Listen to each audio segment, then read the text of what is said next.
Good day, hello, and mabuhay, Ma'am Tintin. Hello and mabuhay and good day din sa'yo, Sir Jason. Good morning, good afternoon, and good evening, mga matibay babies, Mga kasangga. mga kasama. Okay, welcome to our Module 7. Okay, Ma'am Tintin, gusto lang nating i-good luck ang mga anak natin bago tayo magpatuloy dahil nga Module 7 ay kasama sa kanilang P1 P1 exam. Ito po yung last topic natin for P1. So, whether you like it or not, mga anak, kailangan yung panoorin ang video discussion na ito in order for you to get a high score in our exam. Sir Jason, may narinig ako, sabi niya, nyamot tan, kalkalpas pa ilang quiz exam manan. Ganun talaga. Oo, ganun ka bilis ang Yes. ating araw. Kung hindi natin to tatapusin o isasama, matatambakan kayo sa mga susunod na araw. Okay, so let's start. Ano nga ba yung lesson 7?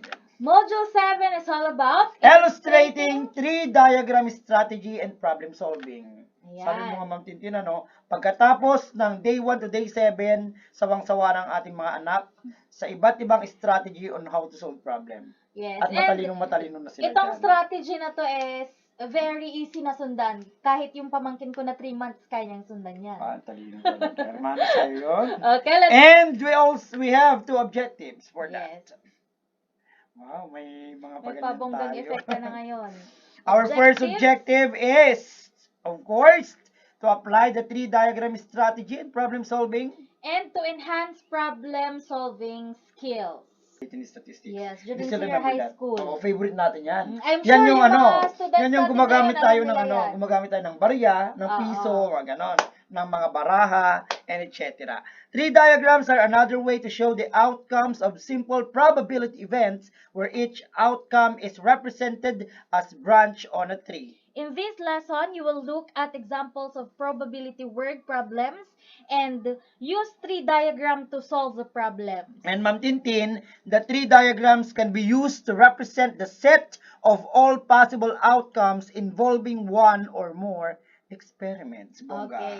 Bongga, no? So, probability 3 diagrams are useful for both independent and dependent probabilities. And a common example for this, Ma'am Tintin, used to introduce 3 diagram is to find the number of possible outcomes of flipping a coin in succession. Okay? So, mamaya-maya lamang, Ma'am Tintin, titingnan natin kung paano yung tinatawag nating coins dyan. Yes, okay? and we know that when we flip a coin, it will either land on heads or tails. So, when we flip one of those coins, we will have 2 possible outcomes. Yung tinatawag Tama natin naman. sa Tagalog, ma'am, yung ulo o Ano na buntot. yun? Oo, Ay, ganon. Oo nga. Tails Tail. niya. Oo.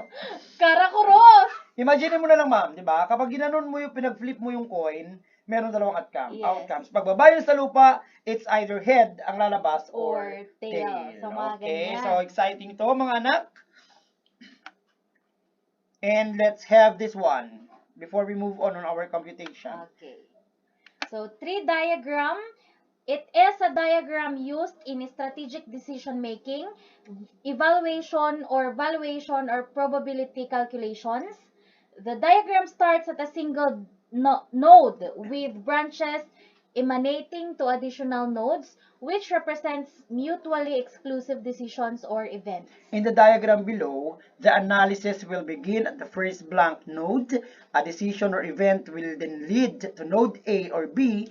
From these secondary nodes, additional decisions or events will occur leading to the third level of nodes until a conclusion is reached. Yes, parang Medyo malabo siya, dyan. branches. Medyo malabo siya dyan, ma'am. Pero kapag nagbigay na tayo ng example, mas lalo nilang maiintindihan. Ito na yung example Ayan natin. na example. Ikwentuhan mo nga kami dyan, Ma'am Tintin. Ako magkikwento. Yes, ikwento mo yan. Ayan. So, example. Now, napaka-colorful. Basahin muna natin. The 3 diagrams can help when calculating probabilities by showing all the possible outcomes of an event. Sabi nga natin, di ba, ilan kaya ang magiging possible outcomes kapag ito yung given example natin? Yes, ito tayo, ma'am. Kunwari, this is Yes. tayo to. Kunwari, ikaw yan. Kunwari, ako to, si Ma'am Christine yan. Okay, yung If you start. choose one burger, yung burger natin kasi merong May tatlong flavor. Beef, chicken, or fish. So, ako to, ang pagpipilian ko is, so ako to. Ang pagpipilian ko is Either beef, beef, chicken, and fish. And then after nyan, meron taying mga side dishes. serve. So, It's either fries or salad. So, aside sa burger ko, meron pa akong side dish. Ano kayong pipiliin ko? Fries or salad? Fries or salad, and so on. And the next, syempre, gusto ko meron akong drinks. And Dalawa ang rin. pagpipilian sa drinks ay cola or juice. So, cola or juice. So, ang possible outcomes niyan ay ilan? Bibilangin mo lahat. So, 1, 2, 3, 4, 5, 6, 7, 8, 9, 10, 11, 12. Ang una mong choice kasi dyan, ma'am, is either beef, Fries, fries, or cola. Second, beef, salad, salad, or sorry, juice. beef, fries, or cola, beef, fries, or juice. Juice, yes. Una Beef, yun. salad, or cola, beef, salad, or Juice. Okay, So on and so forth. So, So yun there yung mga are- possible choices na pwede kong pagpilian. There are 12 possible outcomes, okay? Busog na busog ka rin yan, Tintin. Isa lang yung pipiliin ko. Ay, isa dyan. lang ba? Kung ako yan, ang pipiliin ko siguro ay beef, fries, and juice. So, 1 out of 12. Yes, So, 1 ganon. out of 12. Okay. So, let's see another example, ma'am. Let's Para move mas on maintindihan. on our computations. Ayun kapatid, let's proceed on our examples. Kung mapapansin nila, Ma'am Tintin, hindi na ako kumuha ng examples doon sa TG nila kasi redundant na. Yes. Parang nandun na nga, tapos i-discuss mo pa, all they have to do is to read their TG. Pero kung ako sa kanila, ma'am, mas magko-concentrate ako dito sa ating video discussion kasi dito naman tayo kukuha ng exam. Okay? A coin was tossed twice. Draw a tree diagram to illustrate the possible outcomes. Then after which, okay, you're going to find how many possible outcomes. And letter B, what is the possibility or probability of getting 2 heads and 2 tails? Imagine meron tayong, may pabarya tayo. Wow, may props. May props tayo na barya.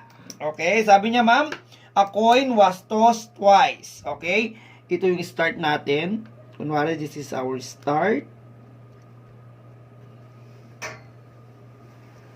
Ito yung ating first toss. Second toss and Outcomes. Okay? Imagine meron tayong piso. Sabi niya, ang coin daw natin ay ating toss, right? Yes. Ma'am Tintin, sa first toss natin, okay, kapag flip natin yan, ano yung possible na pwedeng mangyari sa ano? Pwedeng heads, pwedeng Yes, tail. pwedeng tail, pwedeng head. So, there are 2 possible outcome na pwedeng mangyari. Head and Tail. tail. Is it, Ma'am Tintin? Yes. Okay? Sa pangalawang toss, itong head na yan, of course, magiging head, Pwede ka ulit makakuha. pwede ulit makakuha head or ng tail. Nakakasunod, Ma'am Tintin? Yes. At dito sa tail, dalawa rin yung pwedeng mangyari dyan. Kapag tinos mo ulit yung coin na yan, pwede ka ulit makakuha ng head and tail. Isn't it? Yes. So, what are the outcomes, ma'am? Pwedeng Pwedeng sa... head. Yes. Pwedeng Head. Pwedeng head, tail. Yes. Head, tail. Pwede rin namang tail, head. And Tail, tail. So, there are, how many outcomes, ma'am? 4. 1, 2, 3, 4. Pwedeng head, pwedeng head, tail, pwedeng tail, head, and pwedeng tail. Tail. Maliwanag ba, ma'am? Yes. So, for the question A, how many possible outcomes? Our answer should be 4. 4. Bilangin mo lang. Bilangin mo lang. Next, what is the probability of getting 2 heads and 2 tails? Ano daw yung probability na makakuha tayo ng 2 ulo at 2 buntot? Okay? Based on our outcomes, okay, meron tayong 2 head, isa, at meron tayong 2 head na isa. So, 1 That alone. this cannot be, kasi ang inahanap natin is 2 heads and 2 tails. Yes. This also cannot be. Ito ay pwede. So, plus 1. Again, go on with the question. Ang question kasi, 2 heads and 2 tail, that is equal to 1 plus 1, ma'am? 2 out of 4. 4. Bakit out of 4? Because number of outcomes. Is Okay? 4. Is 4. Then, when you reduce to 4, that is equal to 1 half. Nakakasunod bang Tintin? Yes. That is our example number 1. Okay? Take note also mga anak that when we are looking for probability, okay, ang sagot po natin ay hindi po lalagpas kay 1. Take a look at this, 1/2. Kapag dinivide mo ang 1 divided by 2, this is equal to 0.5. 0.5 is considered as probability kasi hindi po siya lumagpas kay 1. Maliwanag, Ma'am Tintin? Mas maliwanag pa sa ring light. Ayun, dahil mas maliwanag pa yung explanation sa ring light, proceed tayo kay question number 2. Ma'am Tintin, para may tulong ka, basahin mo yan. Ang sakit na Ay, sakit na kamay. Suppose that the family has 3 children. Using 3 diagram, we can find all the possible outcomes for the genders of their children. Wow. We have 3 questions. Yes, 3 questions. A, how many possible outcomes ang meron tayo? B, what is the probability of getting or having a boy as the eldest? Panganay na lalaki. C, what is the probability of having 2 boys and a girl? 2 lalaki at Isang babae. Take Wala note ha, tayo sa letter C, hindi niya sinabi kung pang first, second, or third. Basta dalawang lalaki Ay, sorry, at isang babae. babae. Okay? Ang saya nito, no? Para tayo Yes. naglalaro. Okay, using 3 diagram, we can possibly answer this one. Okay? Let's say, ilan daw, ma'am? 3 children. So, this is ito yung mga unang maipapanganak. Tama, ma'am? Yes. Firstborn, secondborn,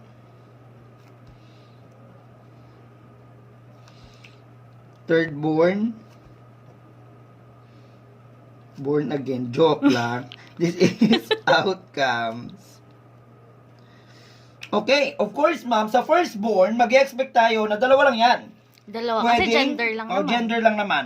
Ang possible na magiging gender ng unang nilang magiging anak ay It's either It's boy either boy or or girl. girls. Lalaki or babae. Yeah. Sa second-born, possible, ma'am, na Dalawa lang din. magiging boy ulit or girl. ulit. Dito naman, possible ulit na boy and girl. Nakakasunod? Yes. Sa third-born, nasasanga-sanga na sila. Pwedeng maging boy ito ulit, pwedeng maging girl. Pwedeng maging boy ito, pwedeng maging girl.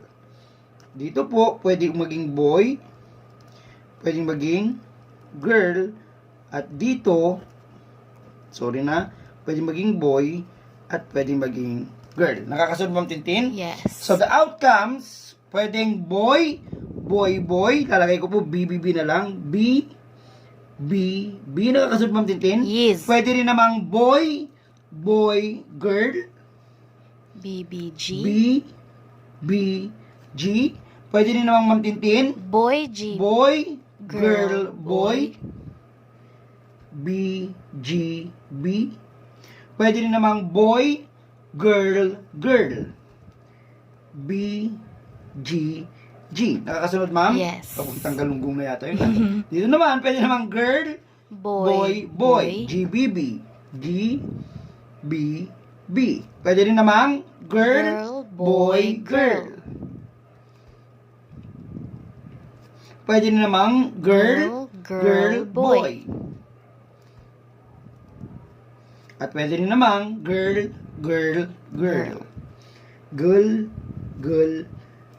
Okay? Let's go on with the questions, Ma'am Tintin. Anong unang tanong natin? How many possible outcomes? Bilangin natin, Ma'am Tintin. 1, 2, 3, 4, 5, 6, 7, 8. Okay, we have 8 possible outcomes. Nakakasunod, Ma'am Tintin? Yes. Next question, what is the probability of getting or having a boy as the eldest? O, ilan ba dyan? Eldest, yung panganay. Panganay na lalaki. Okay? So, tignan mo. Firstborn, secondborn, thirdborn. Ilan po? 1, 2, 3, and 4. So, this is 4 out of, ilan po yung outcomes natin? 8. 8. Okay? And 4 out of 8 is also equal to 1 1/2. Again, 1/2 is the probability. Yes, kasi 0.5 decimal yan, point. maging decimal siya. What is the probability of having 2 boys and a girl? Dalawang lalaki at isang babae. Pwede ba dito? No? No. X, pwede ba dito? Yes. Yes. Isa. Pwede ba dito? Yes. Dalawa, pwede ba dito? No. No, pwede ba dito? Yes. Tatlo, pwede ba dito? No. 2 boys. Yes, no. How about this? No. No, how about there? No. No. So we have 3. 3 out Out of of- 8. Ma'am Tintin, is 3 out of 8 is a probability? Yes, Yes. kasi fraction. Fraction siya at magiging 0 point something yan kapag yung type. Yes. So, Okay? Is it clear ulit? yes. So, ang probability na makukuha natin kapag ang hinahanap mo ay 2 boys and a girl is 3 all over 8. 8. Okay, let's start with our third example. Basahin ko na para hindi mahirapan si Sir Jason habang nag-video. Yung uyog-yog. Ayan. Betty plans to go out for dinner and then see a movie. If she has a choice of 4 restaurants and 3 movies, how many way can Betty spend her evening? Meron tayong tatlong hahanapin. A. What are the possible outcomes? B. What is the probability that Betty will eat at Kuya Jay's restaurant? Number 3 is what is the probability that Betty will eat at Max and will watch horror movie. Ayan. So, unahin natin dito start. Dito naman ang restaurant.